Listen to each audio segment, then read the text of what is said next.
Hello everyone and welcome back to another video from Finance and Crypto Guide.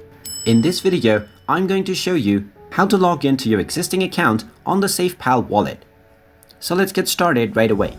First of all, just go ahead and open up the Safepal application, and then when it is loaded, you will be asked whether you want to log in or sign up.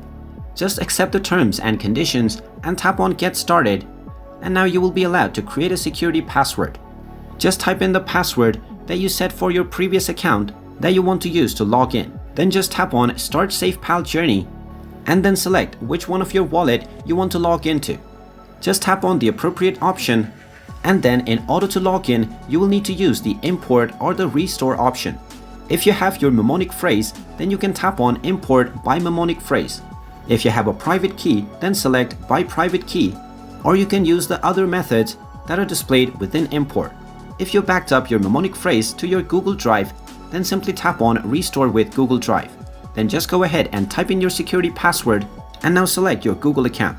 You will then be shown your account that has been backed up to the account that you just selected. Simply tap on this account and now you will be asked to enter your backup password. Simply type in your backup password and then tap on the Continue button. And now you will receive a notification telling you that your wallet is ready. You can tap on the Start button, and now you will successfully be logged in to your wallet on the Safepal application.